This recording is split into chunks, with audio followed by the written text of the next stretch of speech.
brought to you by Nova शुद्ध घी।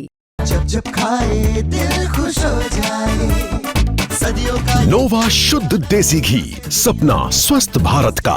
I love घी। कांग्रेस नेता कन्हैया कुमार ने अभी बिहट गांव में मतदान किया है। मतदान के बाद हमारे साथ कन्हैया कुमार मौजूद, उनसे बात।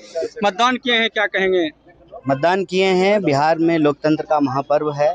पहले चरण का मतदान आज पूरे बिहार में हो रहा है, कई जिलों में हो रहा है, और हम ये महसूस कर पा रहे हैं कि लोग शांत जरूर हैं, लेकिन उनके मन में गुस्सा है, सरकार के प्रति नाराजगी है, और बिहार में बदलाव के लिए लोग वोट कर रहे हैं। गिरिराज सिंह ने बुर्के को लेकर कहा है, प्रधानमंत्री कट्टे की बात इस चुनाव में 2 दिनों से जोर शोर से उठाया जा रहा है कि तेजस्वी की सरकार आएगी तो कट्टे का राज होगा। अच्छा, ये तो अंग्रेजों की पुरानी साजिश रही है ना, फूट डालो राज करो।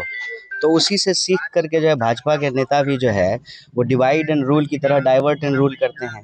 मंत्री जी को तो यह जवाब देना चाहिए ना, 20 साल में आपकी सरकार है तो कितनी लोगों को रोजगार मिला है, कितना जो है किसानों को फ़ायदा पहुंचा है, कितनी नई यूनिवर्सिटी खुली है, कितना नया अस्पताल खुला है। विकास की बात करते हैं, सुशासन की बात करते हैं, और जब चुनाव आता है तो जो है गृह मंत्री आकर के घुसपैठिए की बात बोलते हैं। तो चुनाव आयोग ने कहा है कि एसआईआर में एक भी बाहर का वोटर नहीं पाया गया है, ये चुनाव आयोग की रिपोर्ट में है। तो या तो चुनाव आयोग सही है या तो भाजपा सही है, या दोनों गलत हैं। तो भाजपा के जो भी नेता हैं उनको जवाबदेही लेकर के ये जवाब देना चाहिए कि वो 20 साल से सरकार चला रहे हैं, बिहार के रोजी रोजगार के लिए, शिक्षा स्वास्थ्य के लिए, सड़क बिजली पानी के लिए, किसान नौजवान के लिए वो क्या काम किए हैं, महिला सुरक्षा के लिए क्या काम किए हैं, इसका जवाब उनको देना चाहिए। कल राहुल गांधी ने भी वोट चोरी को लेकर प्रेस कॉन्फ्रेंस करके किया। बीजेपी उसका हमलावर है कि सबूत नहीं दे पा रहे हैं, सिर्फ आरोप लगा रहे हैं लगातार। तीसरा प्रेस कॉन्फ्रेंस है। अव्वल तो सवाल हम चुनाव आयोग से पूछ रहे हैं, भाजपा को क्यों मिर्ची लग रही है, भाजपा क्यों जवाब दे रही है। हम प्रश्न जो है आपसे पूछेंगे, जवाब जो है कोई और आपके बदले में देगा। हम चुनाव आयोग से सवाल पूछ रहे हैं, हम चाहते हैं कि चुनाव आयोग निष्पक्ष तरीके से काम करे, और आरोप नहीं लगा रहे हैं, तथ्य के साथ कह रहे हैं। चुनाव आयोग का जो वोटर लिस्ट है उसी वोटर लिस्ट का अध्ययन करके कह रहे हैं। जिस वोटर लिस्ट का इलेक्ट्रॉनिक डेटा देने से चुनाव आयोग ने मना कर दिया, उसी वोटर लिस्ट का अध्ययन करके कह रहे हैं। कहते हैं कि सीसीटीवी का फुटेज नहीं दे सकते हैं, तो सीसीटीवी का फुटेज लिया क्यों जाता है जब दे ही नहीं सकते हैं। तो जो है पब्लिक का पैसा खर्च करके, टैक्स का पैसा खर्च करके, लाखों करोड़ों रुपया खर्च करके आप वीडियो लेते हैं, आपको देने में क्या आपत्ति है। कहते हैं ना, चोर की दाढ़ी में तिनका।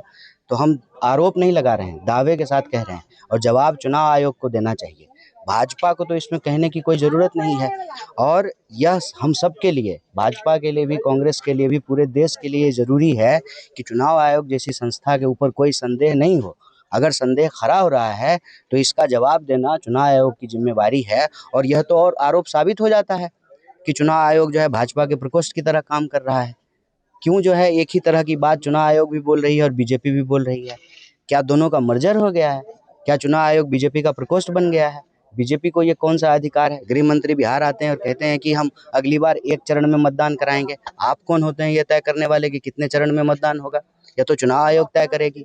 तो यही आरोप हम लोग लगा रहे हैं और तथ्य के साथ कह रहे हैं कि देश की तमाम संवैधानिक संस्थाओं को कब्जा किया जा रहा है। ये लोकतंत्र के लिए और लोगों के लिए अच्छा नहीं।